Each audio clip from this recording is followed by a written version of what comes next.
మోకాల నొప్పులకు ఎటువంటి సర్జరీ లేకుండా ఎపియాన్ పెయిన్ క్లినిక్ అందిస్తున్న అత్యాధునిక చికిత్స. కానీ ఏంటండి అంటే వ్యవసాయ క్షేత్రం అని తెలుసు, వ్యవసాయం గురించి తెలుసుకునే వాళ్ళు వస్తారనుకున్నాం, కానీ ఇక్కడ ఒక చిన్న ఏమంటారు కార్యక్రమం జరుగుతోంది. ఏంటి దీనికి సంబంధించి? వ్యవసాయం, ప్రకృతి వ్యవసాయం అంటే పాలేకర్ గారి విధానం, సుభాష్ పాలేకర్ గారి విధానాన్ని ముందుకు తీసుకువెళ్ళటానికి మా వంతుగా కార్యశాలలు నిర్వహిస్తున్నాం జిల్లాల్లో. మా క్షేత్రం చూపిస్తున్నాం, కార్యాలయం ద్వారా హైదరాబాద్లో శిక్షణ ఇస్తున్నాం.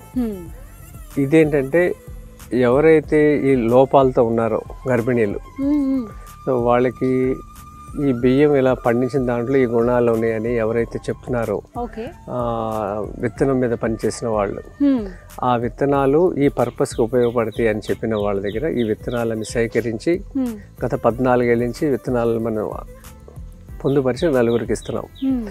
ఆ క్రమంలో దీంట్లో ఈ గుణాలు ఉన్నాయి అని తెలియజేయటానికి, అంటే సామాన్యమైన రైతులు, సామాన్యులకి దీని యొక్క విలువ వాళ్ళకి తెలియాలి కదా. సో మేము పండించినవి ఇలా మన కులాకర్ బియ్యము, అలాగే గర్భిణీలకి ఇస్తారు. సాధారణ కానుప అవుద్ది ఈ బియ్యంతో, సిజరిన్ అవ్వదు. ఏమంటారు సార్ ఈ రైస్ ని? కులాకర్.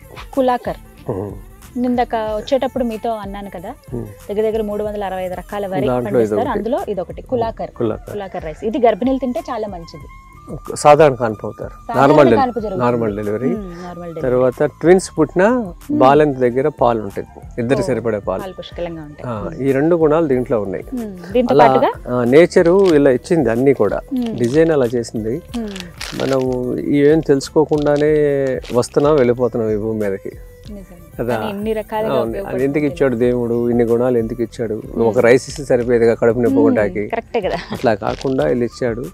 ఇవి మళ్ళీ అన్ని గ్రామాల్లోకి వెళ్ళాలి, ఎందుకంటే ప్రతి గ్రామంలో జననాలు ఉన్నాయి, మరణాలు ఉన్నాయి. ఆ జననాలన్నీ ఇలా జరగాలని అన్నప్పుడు ఇది 120 రోజుల పంట కాలం. రెండు చోట్ల వేసుకోవచ్చు, ఖరీఫ్ రబీలో 2 చోట్ల వేయచ్చు. ఇది 120 రోజులు, 4 నెలలమ్మ. అందుకని దీన్ని అందరూ పండించాలి అని.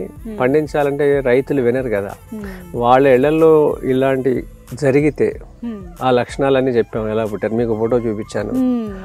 అలా పుట్టినప్పుడు వాళ్ళందరూ త్వరగా కనెక్ట్ అవుతారు. ఎంత బలంగా ఉంటారో అర్థమవుతుంది. చిన్న బేబీ ఇంత పెద్ద బకెట్ ఎత్తేస్తుంది, కావాలంటే మీరు చూడండి, విజువల్స్ లో చూపిస్తాను. అంటే పిల్లలు అంత బలంగా పుడతారు.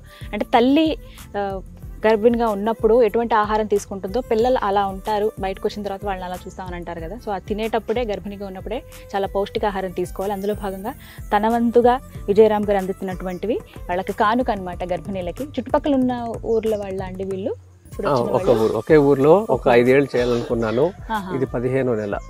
ఓకే ఇలా చేస్తున్నాను. దీంతో పాటు బెల్లము అంటే ఐరన్ కి, అలాగే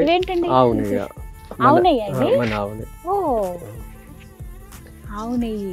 ఇప్పుడు రేపు ఇది కూడా రాస్తున్నాను మేనిఫెస్టోలో.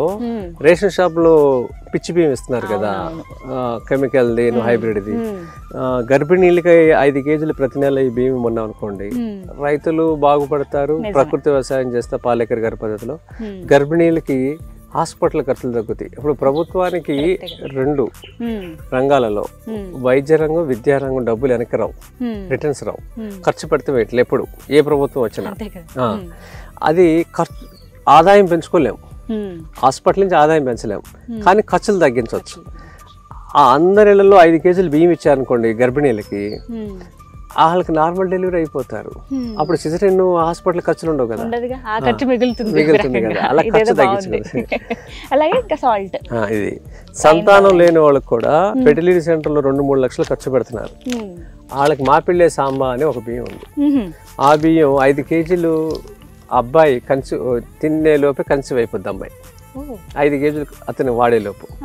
అన్ని గుణాలు దాంట్లో ఉన్నాయి. ఈ 2 రేషన్ షాపులు ఇస్తే ప్రభుత్వానికి ఖర్చులు తగ్గుతాయి, తర్వాత మంచి జనరేషన్ నెక్స్ట్ తరానికి ఉంటది.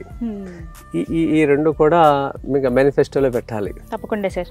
ఈసారి గవర్నమెంట్ అప్లై చేయాలి. ఈయన ఇస్తున్నాడు, ఆయన పేరు ప్రవీణ్. ఆయన ఇది పంజాబ్లో ఫ్యాక్టరీ పెట్టి ఈ రాజీవ్ దీక్షిత్ని ఫాలో అవుతే చేస్తున్నాడు. సైంధవ లవణం ఇది తింటే మంచిదా అండి? సముద్రం ఉప్పు కన్నా ఇది ఎన్నో రెట్లు మంచిది. సముద్రం ఉప్పు ప్రస్తుతానికి ఏంటంటే అది ఒక పెద్ద డంప్యాడ్.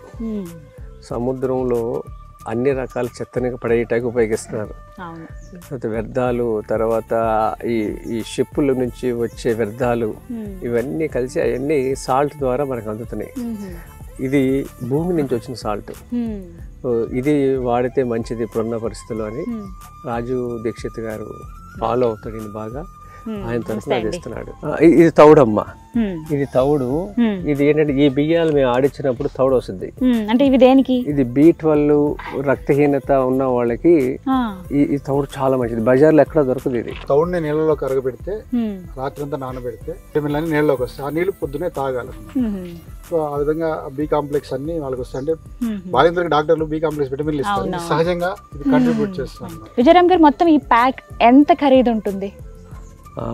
సుమారుగా ఇది 5,500 నుంచి 6,000 ఉంటుందండి. 5,500 నుంచి 6,500 వరకు ఉంటుందా? 5,000 నుంచి 6,000. 6,000. దీంట్లో నెయ్యిదే ఎక్కువ కదా, తెలుస్తుంది. 4,000 రూపాయలు. ఇక్కడ మొత్తం ఎన్ని ఆవులు ఉంటాయండి? మా దగ్గర ఉంటాయి 100 ఆవులు, చిన్న పెద్ద అన్ని కలిపి. ఇక్కడ స్వయంగా ఇక్కడే తయారు చేస్తారు. ఇది నెయ్యి ఇస్తున్నారు. కేజీ అండి ఇది? కేజీ ఉంటుంది. కేజీ నెయ్యి. మొత్తంగా ఇప్పుడు వీళ్ళకి ఈ చుట్టుపక్కల చాలా ప్లేసెస్ ఉన్నప్పుడు ఒక గ్రామం అయితే ఉందండి. అంటే చాలా మంది డబ్బున్న వాళ్ళు ఏదో సేవా రంగంలోకి వెళ్ళాలని చూస్తారు. కానీ అది ఎక్కడ మొదలు పెట్టాలి, ఏ రూపంలో మొదలు తెలియదు, డబ్బులు ఖర్చు పెడతారు. సో అలాంటి వాళ్ళకి ఈ భూమి మీద మళ్ళీ మంచి పిల్లలు పుట్టాలి అనే ఆలోచన చేస్తే గర్భవతుల ద్వారానే జరుగుద్ది. వాళ్ళకి కానీ ఇది ఇస్తే మళ్ళీ అజానుబాహులు ఈ భూమి పుడతారు. చాలా మంచి మాట చెప్పారు. ఇది జరిగితే మళ్ళీ మంచి దేశం, మంచి జనరేషన్ పుట్టుతుంది. సో ఎవరైనా హెల్ప్ చేయాలి, మేము సర్వీస్ మోటోతో ఉన్నాము, ఫౌండేషన్ స్టార్ట్ చేద్దాం అనుకుంటున్నాము, అక్కడ ఇద్దాం అనుకుంటాం, ఇక్కడ ఇద్దాం అనుకుంటాం, రకరకాలుగా ఆలోచిస్తాము. బట్ ఎక్కడ స్కోప్ దొరకదు. ఇది ఒక మంచి అవకాశం మీకు. విజయరామ్ గారు ఇక్కడ దగ్గరలో ఉన్నటువంటి ఊర్లో ఎవరైతే గర్భిణీలు ఉంటారో వాళ్ళకి ఇలా సరుకులు అందిస్తూ ఉన్నారు. గర్భవతులు వాళ్ళ కానుకగా వారి తరపు నుంచి మొత్తం ఆ ప్యాక్ 6,000 రూపాయలు ఖర్చు అవుతుంది.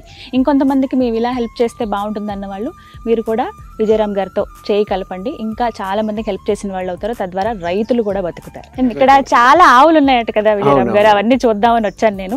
అసలు స్టార్టింగ్ అక్కడి నుంచి చూస్తేనే నాకు ఒక్కసారి వేరే ప్రపంచంలోకి వెళ్ళిపోయానని నేను అనుకున్నాను. వ్యవసాయ క్షేత్రంలోకి ఇది నేను రావడం మేబీ రెండోసారి అనుకుంటా. ముందు ఏదో ఒకటి చూశాను, చాలా సంవత్సరాల తర్వాత మళ్ళీ ఇక్కడికి వచ్చాను. చాలా హాయిగా అనిపిస్తుంది. ఒక్కసారి నాకు పర్మిషన్ ఇస్తారా లోపలికి వెళ్ళి చూడడానికి? ఒక మంచి కార్యక్రమంలో అయితే నేను పార్టిసిపేట్ చేశాను. సరే సార్, ఇప్పుడు ఇంకా గర్భిణీలందరికీ ఇచ్చేద్దామా? వాళ్ళు వెయిట్ చేస్తారేమో కదా కార్యక్రమం. ఇవన్నీ మీ చేతులతో అందజేయండి. పర్లేదు సార్, మీరు ఇవ్వండి. లేదు, మీరే ఇవ్వాలి. ఎందుకిస్తే మీ ద్వారా ఇంతమంది ఛానల్లో చూస్తారు కదా, ఎవరో ఒకళ్ళు దీన్ని కనెక్ట్ అయ్యి వాళ్ళ ఊర్లో ఇది మొదలు పెడితే వాళ్ళ ఊర్లో ఉన్న రైతుల నెంబర్లు మేము ఇస్తాం. ఎవరైతే ప్రకృతి వ్యవసాయం ఎవరి పరిధిలో వాళ్ళు వాళ్ళ గ్రామంలో చేయాలని మన సంకల్పం. ఆ జిల్లాలో ఉన్న రైతుల నెంబర్లు, ఈ పాలేకర్ గారి పద్ధతిలో పండించే వాళ్ళ పద్ధతుల్లో ఆ వివరాలని మేమే ఇస్తాం. డిస్ట్రిక్ట్ వైజ్ మా దగ్గర లిస్టులు ఉన్నాయి. ఇన్ని ఏళ్లలో అవన్నీ తయారు చేసాం. సో ఎంత దూరంలో ఉన్నా పర్వాలేదు. బట్ ఇప్పుడు నాకు ఒక మంచి అవకాశం ఇచ్చారు విజయరామ్ గారు. గర్భిణులకి నా చేతులతో అందించమన్నారు. ఫస్ట్ వాళ్ళకి ఇచ్చేసి ఆ తర్వాత మనం మిగతా క్షేత్రం అంతా చూద్దాం.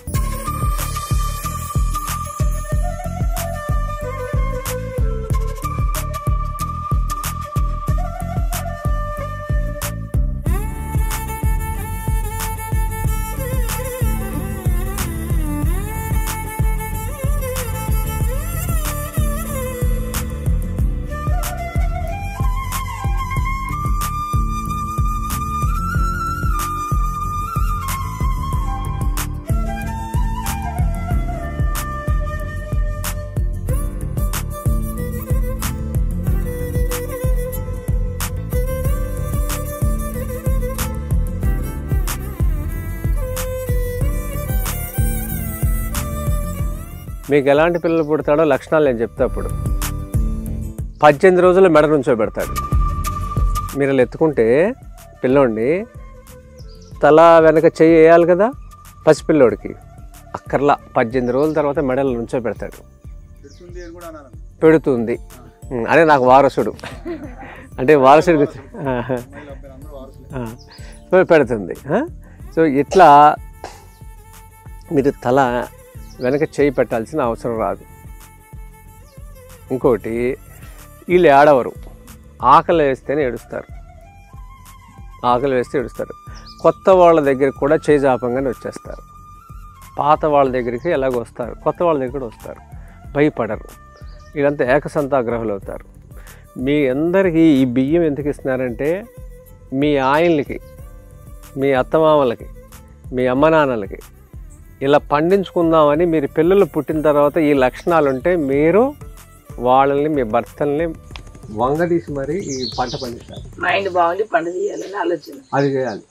వాళ్ళ మాట వినకపోతే మీరు ఒకరోజు భోజనం మానేయండి, స్ట్రైక్ చేయండి. ఇప్పుడు కాదు, పిల్లోడు పుట్టినాక లక్షణాలు ఉన్నాక నేను చెప్పే మాట. లక్షణాలు ఎలా ఉంటే చెప్పాను కదా, మెడ అలా నుంచోబెడతారు, జుట్టు ఎక్కువ ఉంటుంది, ఏకసంతాగ్రహాలు ఉంటారు, చెప్పిన మాట వింటారు. ఇలాంటి లక్షణాలు ఉన్నప్పుడు మీ భర్తల్ని ఈ వ్యవసాయ రంగంలోకి దింపాలి. ఆ పని చేస్తారా? ఇది మీ నుంచే మార్పు రావాలి. ఆడవాళ్ళు ఈ ప్రకృతి వ్యవసాయాన్ని ముందుకు తీసుకెళ్తే ఇల్లు మొత్తం కదులుద్ది. అన్ని ఇల్లు కలితే ఊరంతా కదిలినట్టే. మరి ఈ పని మీరందరూ చేస్తారా? మీ పిల్లలు బాగున్నాక నిర్ణయం తీసుకోండి. మీ పిల్లలు బాగుంటాక ఈ బియ్యం ఎలా నవలాలి, రాత్రి నానబెట్టాలి, తెల్లారి వండుకోవాలి. అలా వండుకుంటున్నారా? వండుకుంటున్నారా? అన్నం దేంట్లో వండుకుంటున్నారు? కుండలో వండుకుంటే నీకు 100 మార్కులు, స్టీల్ గిన్నెలో వండుకుంటే మార్కులు ఏమి లేవు. అటు మంచి కాదు, అటు చెడు కాదు, తటస్థంగా ఉంటుంది. అది అటు ఉపయోగం చేయదు, ఉపయోగపడదు. మరి ఇంత దూరం వచ్చి ఏం ఉపయోగం నీకు? అందుకని కుండలో వండుకోవాలి. లేకపోతే ఇత్తడి గిన్నెలో వండుకుంటే 93 మార్కులు వస్తాయి. తెల్ల గిన్నెలో వండుకుంటే తెల్ల గిన్నెలు ఉంటాయి, 3 మార్కులు వస్తాయి. మీకు ఎన్ని మార్కులు కావాలో మీరే నిర్ణయం తీసుకోండి. 100కు 100 కావాలనుకుంటే కుండలో వండుకోండి.